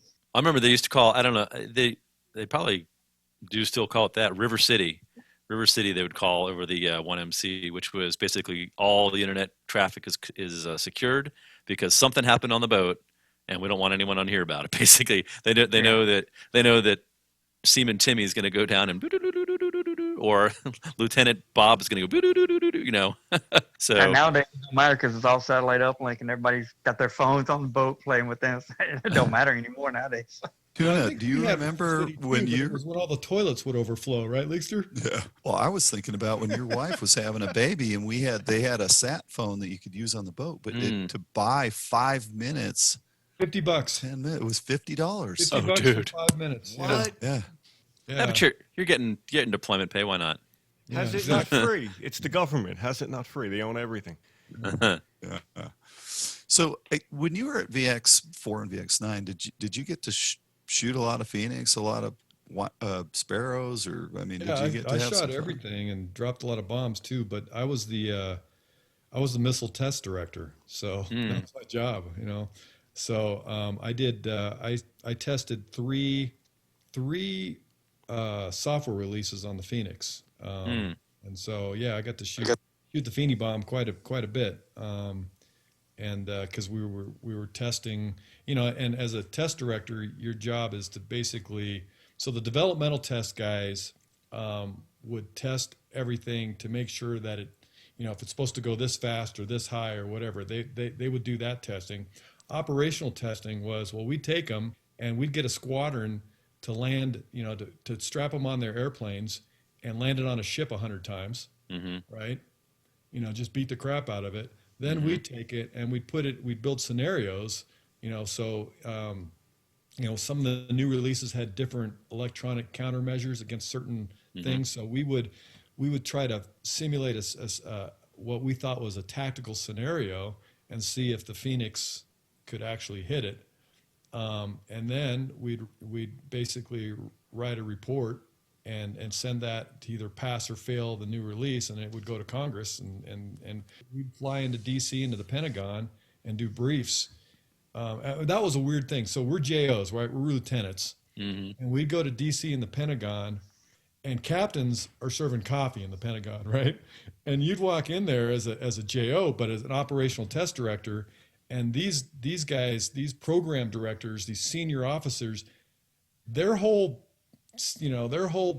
weapon system that they'd been working on for however many years was kind of dependent on some lieutenant, and if he says it's operationally, satisfactory or not. So they were all on pins and needles, waiting to see what we were going to say when we'd come in for our briefs and stuff. So it was a really upside down dynamic, because operational test was basically independent from developmental tests. So even if it passed developmental test, we were an independent,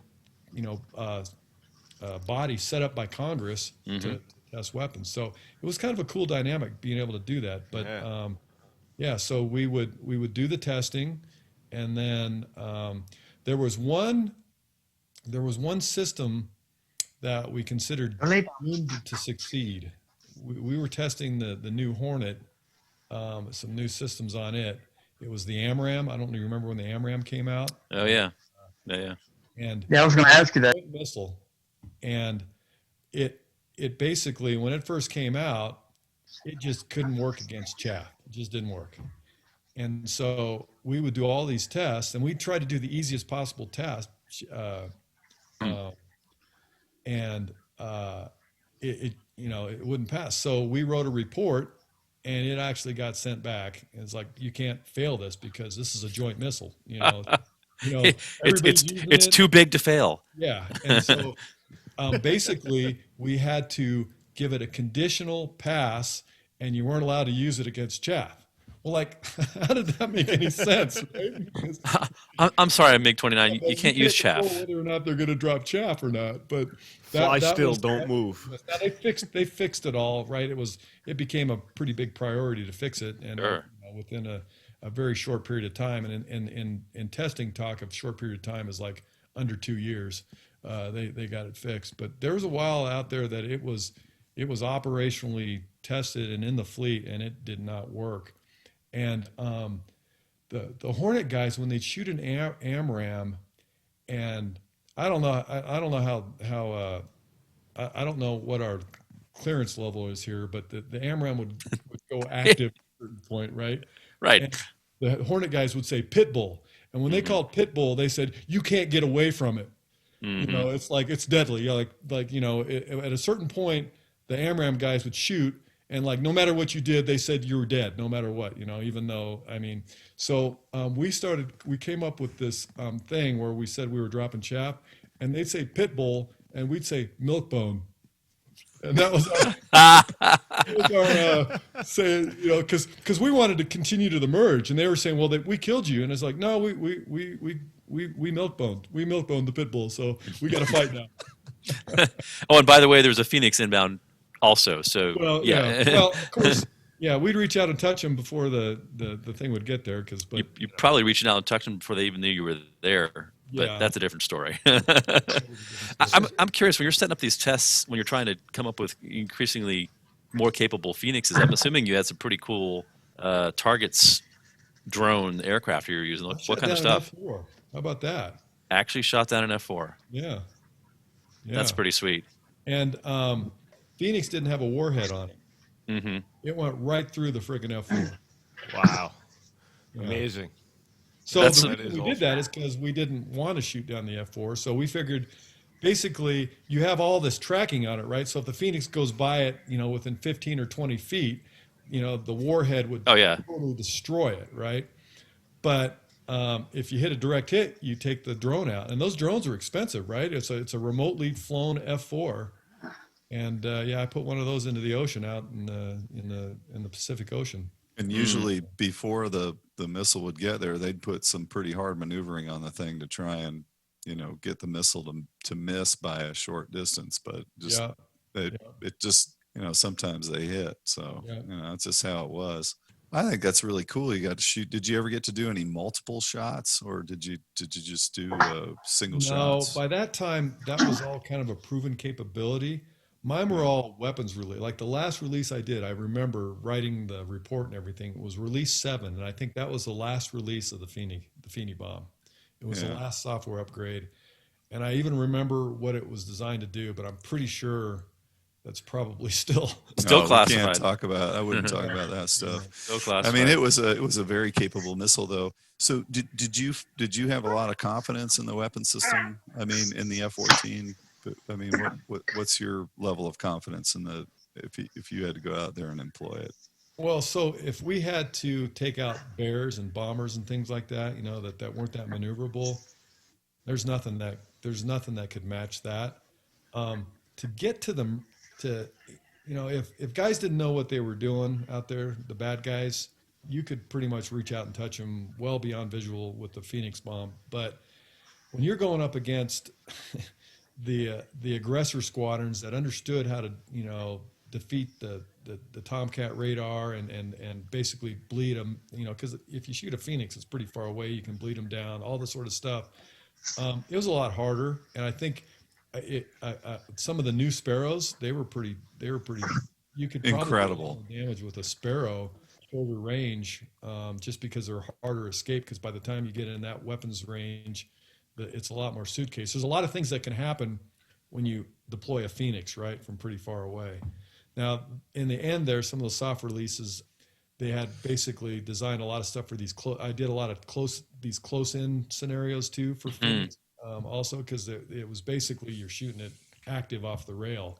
Oh, like a BFM Phoenix shot. Okay, yeah. Well, not BFM necessarily, but a shorter range. We called it the 1,000-pound wingman because you could. Well, I think it was called the BFM mode, I think is what it was called. Right. So you could see the guy, but you're not in a maneuvering dogfight per se. No. But it's you're much closer, and then the Phoenix wouldn't do its big arc and all that sort of stuff. It came off in a different mode. But I mean, between all three, you could pretty much take care of a lot of stuff. I mean, it was a very capable weapon system. And then once the D came out, so I get to fly Ds in VX4 also, and VX9. That's cool.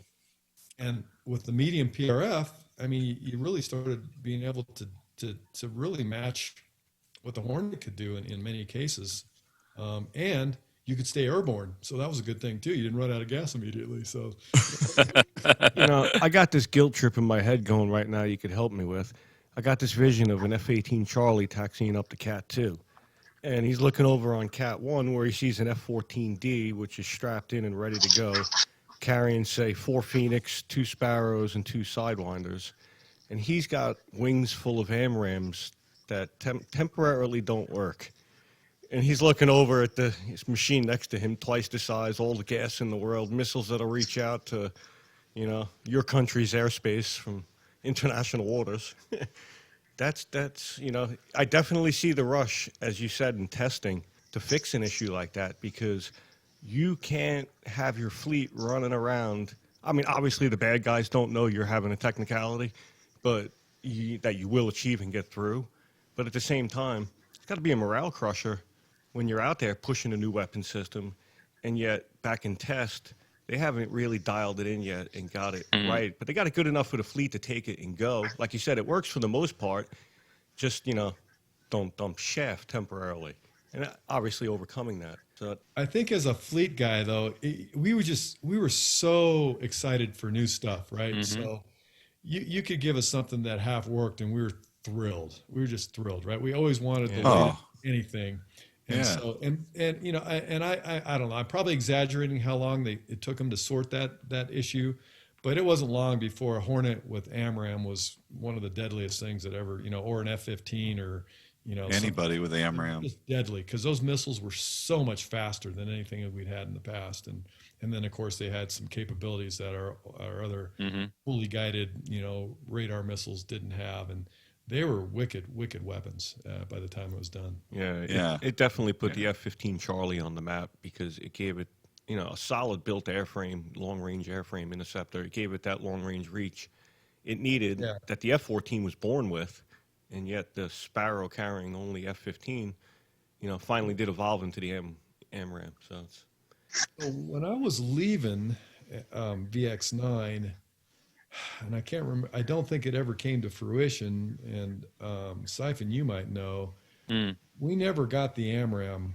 on the Tomcat, did we? No, so we actually played around with it in the sim. D04, I think it was, had we were doing the sims with them too. Yep. Oh, that's pretty sweet. Yeah. So the new software load from, I guess it was 04, had the loads available. You could play them up, and it was kind of fun to load up with an AMRAAM and a Phoenix and launch them side by side. Right. Just to see what they did, in the sim. Yeah. But no, they never actually put that in the jet. Yeah, I didn't think so. I think I recall. I don't know if you knew Fun, but as I recall, he told us that they just never did the separation testing on it. That's all the reason it didn't ever fly. And obviously, we saw the Phoenix. So well, and the Tomcat was kind of going away too, I guess. I don't know. It was around, I guess, for quite a few years after the AMRAAM hit the fleet, right? Yeah. In the congressional report that I have, which was for the 97, 98 upgrade that they did on the Tomcat, which is where the B got the new HUD and Lantern was brought in, and not every weapon was added into that. It was originally in the proposal from the Navy. They dropped a lot of it out of the proposal, and what you're talking about is exactly what was dropped out of it. Yeah. So I was going to ask you, Eric, when you were at VX9, did you guys ever fly the AMRAAM? Because we were putting them on the jet over on our side of the flight we line. flew them on Hornets all the time. We did the full. No, the Tomcat. Now we were putting. I never saw an AMRAAM on a Tomcat. That's why I was wondering if it. So no, we never did that. Because we did load them on the Tomcats. Did you? I don't know if I think we flew them a couple of times, but I don't ever remember them firing them off. I didn't know if it ever made it over to your side or not. Because I think by the time I left, they were still in the process of working that system. Yeah, I don't think we had any of the software that would even recognize an AMRAAM and be able to do the missile checks and all that sort of stuff. None of that stuff existed. I just remember as I was leaving, they were talking about it. Yeah, because I think the one jet that we did put it on, it was our Charlie jet, our F-14C as we used to call it, because it was literally the bastard child of the F-14. But we did do installations, and I believe we did fly the plane a couple of times with it on there. But as far as it actually, I wasn't sure. I think it was after I left, or about the time I was leaving when we were doing a lot of that. I didn't know if it ever made it over to your side. I know we never got it in the fleet. Being at 31, we never see it. Yeah. But I didn't know if you guys had ever got it on the TNE side of over there at VX9. No, I never saw the AMRAAM on a Tomcat. yeah. So the last Phoenix flew in 04. No, it was 03. In 03. And at that point, we already knew where the end of the game was going. The phase out plan had all come through. Mm-hmm. So at that point, they were like, "Oh, there's really no point in getting the AMRAAM because we had the Phoenix, and then they defunded the Phoenix." So well, without a Tomcat, not much reason for a Phoenix, right? right. Well, yes. Leonard could get one to hang on his wall. I guess that'd be the only reason. I'll take one to hang on my wall for sure. Hey, actually, John, I got a question for you. So I heard a story about, was it Gulf One, the one Phoenix that was ever supposedly fired off that didn't actually go, it just dead fell. Do you know that story at all? You know anything about that? I heard something about it. Yeah, they did have one. They launched, more or less ejected. Now, I'm not sure, but I thought they did actually have one fire off and launch, but it didn't hit its target. But yeah, I remember the dead cat.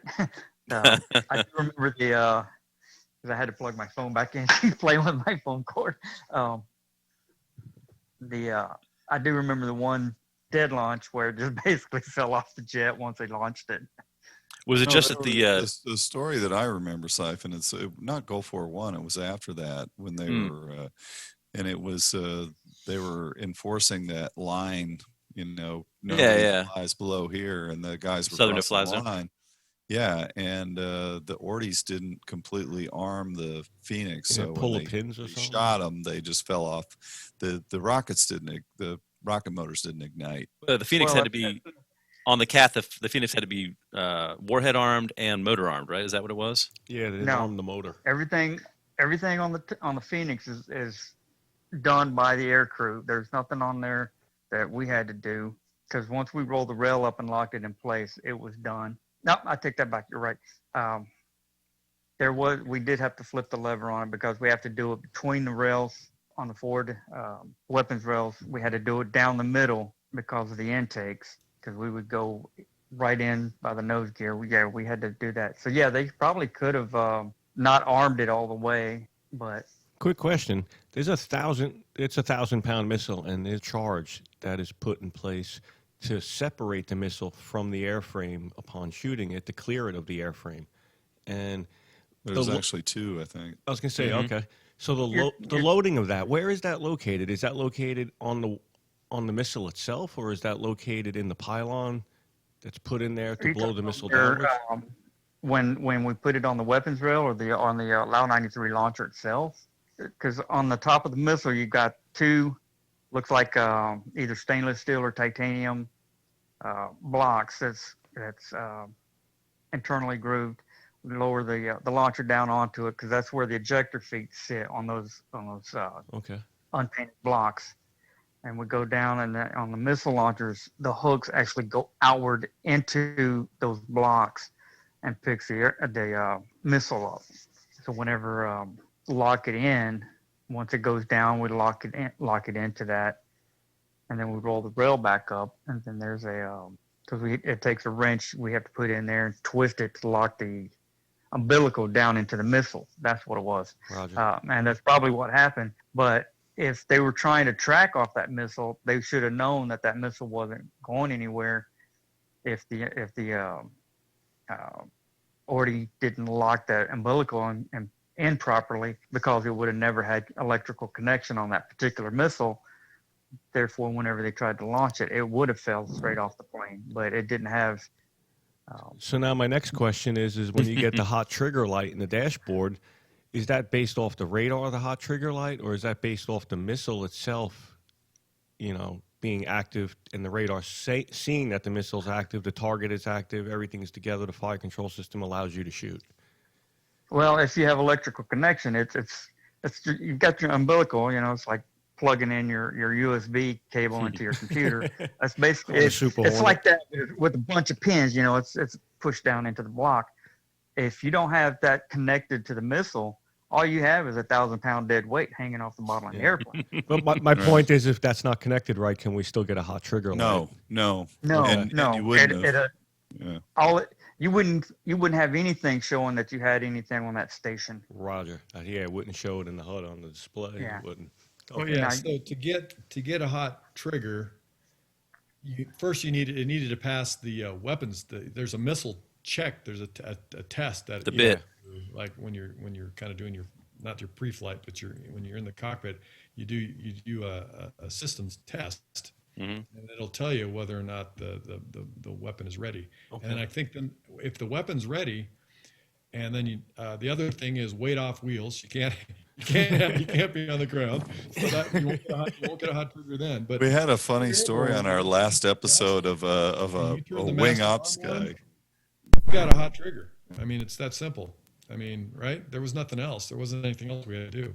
Well, once the launcher's locked in to the missile, it's going to show that there's something on that launcher because that launcher is separate from the missile itself because if there's something go wrong in the aircraft and you have to jettison everything, you go to emergency stores, it's blowing all the cartridges on that airplane.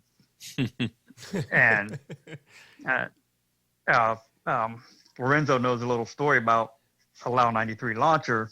I told him earlier today. But as far as the missile showing on the aircraft, there's no umbilical connection. There's no indication that there's a missile on it. All you're going to do is have a station lock simply because the launcher is locked, saying that there's something hung on it. Yeah. So it's not going to give you the, you're going to you're going to have something on your station annotated on your display, but you're not going to have anything from the missile itself saying, hey, I'm down here, turn me on or whatever. You're not going to have airplane to missile communication. Roger that. Tuna, how do you accidentally become the XO at Fallon? I'm trying to do this right now as the show's going on, and it's not working out. Let me just say one thing about, so we affectionately called the Phoenix the Feeny Bomb, right? Yep. In this story here, I think it literally was a Feeny Bomb, right? I mean, we called it a Feeny Bomb because it was 1,000 pounds, but missile, but it made a swimming pool somewhere. It dropped, right? Yeah. How do you come I'm in the reserves. I'm doing my weekend a month and whatever, I think 2 weeks a year type of a gig, and I'm every once in a while I get a letter and they say, hey, you're not a lieutenant anymore, you're a lieutenant commander, and then a few years later they say, hey, you're a commander, and I'm like, wow. But you still kind of feel like a JO, you still feel, because you really Because you haven't done anything since you were a JO, right? So real stuff, and so I'm in there, and I'm just kind of getting a little bored with civilian life, I guess, a little bit. And I guess I stayed in the reserves because I just couldn't quite shed the uniform, and so I was just kind of doing the thing, but there wasn't a whole lot of exciting stuff going on. And I'm looking at these job things, and they said, they need a commander for the XO of NAS FALLON. And I was like, oh, Fallon, I remember. Those were fun days out there. And, famous last words, right? Yeah, and what, as it turned out, it was a real tragedy. The XO.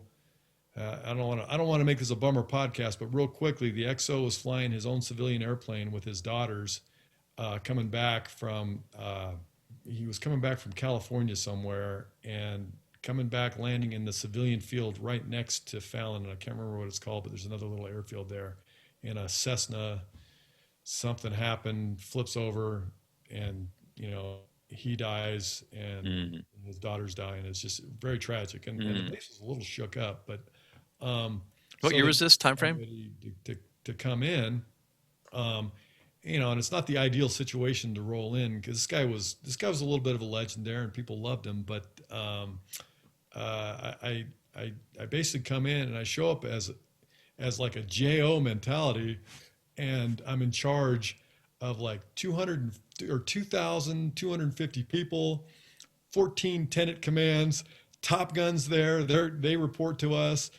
Strike is there. They report to us. Base ops. We had the SAR squadron, so the helicopter squadron was my squadron. All of a sudden I'm in charge of all this stuff, and I'm like feeling like a JO knucklehead for the most part. And it was just kind of like, I'm like, what did I sign up for? But I had an amazing skipper, and he brought me up to speed pretty quick, and a good staff, and it just turned out to be a really great way to round out my career and end it. And yeah, that's impressive. I mean, they gave you the keys to NAS Fallon. That's impressive. Yeah. You also flew the F-18, the SH-60 while you were there, and I flew the F-18F when I was there. Good stuff. We had Seahawks, so the 60s, because we had these amazing so I don't know, when you're an F-14 guy and you got helicopters on the ship, I don't know, I don't think we gave them the respect they deserved. But flying a helicopter and doing the things that these guys did, I went with these guys on mountain rescues where they paint the tips of the rotor blades because they're flying next to a cliff rescuing some knucklehead that got himself stuck on Yosemite, and the rotor, it's windy and you're rocking around, and I'm looking at the rotor and it's just spinning like 2 or 3 feet away from a cliff wall, of rock. And the guy's just holding the airplane steady while 2 guys are hanging out of it. One guy's a medic, the other guy's a mountain rescue dude. They're just all Navy guys. And I was just like, wow, Awesome. There's a whole bunch of skill out in this Navy that I just never knew about. And I was just really impressive. And it was a real honor to be able to work with these guys. And then, and so then I'd go fly in the left seat in the helicopters. Your pilot's the right seat guy, and then the co-pilot's the left seat guy.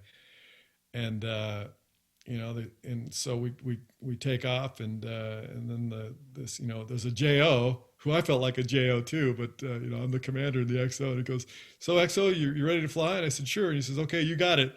And I'm like, collective and a stick there, and he's like, and so he basically he showed me how to fly the airplane, showed me how to land it. Nice. So I'm flying SH-60s, and then what I really liked about helicopters, vice airplanes, is Did they make you wear a G suit? no G suit. And the guy said weirdly enough, the guy said I wasn't very smooth. I was trying to yank the airplane around. But one thing I liked about helicopters versus jets is, you know what you do when something goes wrong in a helicopter? Stop. You land. Like in your jet, when something goes wrong, your options are pretty much you got to jump out, right? But in a helicopter, even if the motor quits, you just land. That's the safety. And I'm like, I like that, because you always got kind of a good solution. So what? Unless it's over water, and then you get the helo dunker, and that's no fun. It's no fun. What? Agreed. What years were you there? When was I there?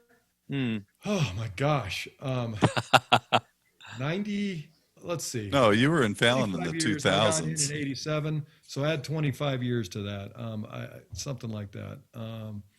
So 87, 97, 207. I guess it must have been in the like maybe 2012 or something like that. Okay. So yeah. Like But 2010 yeah, to 2012-ish. Here's the JO mentality. So it's wintertime, and we're shutting down some of the stuff. And at Fallon, you got young kids right there coming in, and you have legal prostitution, legal gambling. It's and all these illegal, drinking, but not for underage. So just a lot of places where a teenager that just joined the Navy can get in trouble. And so these guys, Or just came off cruise. so we tried to have as much stuff on base to kind of keep them entertained. And one of the things we had was this go-kart track, which I think everybody remembers going to Fallon and the go-karts. But winter was kind of I've seen it. and we basically had shut it down. And I wanted to have my son come out and visit me. So I did this as a what do you call it, disassociated type of thing. So they weren't paying for the family to be out there. My family was back in New Jersey. And so I have my son come out, and he's like 13 or 14 years old. And I wanted to do the go-karts thing. And I go, "Hey, Skipper, my son's coming in. He's going to spend a long weekend with me here." And I was like, Can I open up can we open up the go-kart track?" And he goes, "Well, I don't know, XO. You're the XO. You tell me." And I was like, I guess I am the XO. I am. To me. So, I should talk to the XO about that. Wait. and it, so it was there's all kinds of stuff. We did a really big air show out there, and so we had just opened up a Ford air controlling training facility. And Senator Harry Reid came out to dedicate it and cut the ribbon and stuff. So at one point, I'm left with Harry Reid, escorting him back to to his private airplane, and and he's just this guy was, I don't know, he was probably 130 years old or something like that. And 120, 130, yeah, something like that. I mean, he was a real sweet guy. I don't know what side of the aisle you're on, and if Harry Reid was, if you're a Republican or even in the military where most of the officers are Republicans, like he's the bad guy, but he's just kind of a guy. All his aides tell him what to do and everything, and he just kind of walks around and does whatever everybody tells him to do. And at one point, it's just me and him out there on the flight line, and he's getting ready, and he just stops me, and he just had all these questions. He just wanted to know, what's it like flying, and what's the, and it was just, he was like a kid in the candy shop. His eyes were wide open and stuff. It was just cool because you don't think about these guys as human beings, right? Because Right. all you get is stories about, whatever side of the aisle you're on. They're all bad guys or they're all good guys. You don't know, but it was just kind of cool to be able to do things like that. Then we had the Reno air races, and we got to go out in a VIP tent out there, and so it was a great way to finish my Navy career. And after that, I was like, okay, I can do this now. I can retire. And so after 25 years, I pulled the plug and called it a career. So what a great way to wrap everything up. But yeah, it's very rewarding, and it was just a real privilege and honor to be able to do it all. Kind of a super JO tour for your for your last time. That's pretty awesome. Yeah, we were lucky. We were very, very fortunate to have lived that kind of stuff. And that sounds like the icing on the cake for you. That's amazing. Yeah, it was fantastic. But I mean, when you're out there on cruise, and you're 43 days and a wake up till you get home and you're miserable and whatnot. I don't remember any of that stuff. If anybody asks me about my Navy career, I'm sure there was days that just sucked, but I don't remember any of them. I just remember all the fun stuff. And That's funny. I have a journal, and one thing that we did on my last deployment, I did 3 cruises. So I ended up with 2 years at sea time, which I know there's loads of people that had a lot more than I did. But one tour though, that's unusual. Yeah, it is a little weird. But on that, in the last couple months, I sat down with the guys in our stateroom, and I said, you know what? I just want to make a list of all the things that suck about this, because I know we won't remember it, right? So we came up, and then of course, I said I want to make a list of all the things we love about this, and it's interesting to go back and read those lists. And the list of bad things is longer than the list of good things, because I think as human beings, it's our natural inclination to complain. Well, it's actually JO's superpower is complaining. Yeah, of course. Yeah, exactly. You wouldn't have the JOPA if it wasn't for that. I mean, so. But I certainly agree with TUNA that, my memories of my service and my flying and my time in the Navy is all positive, because I just remember all the great stuff.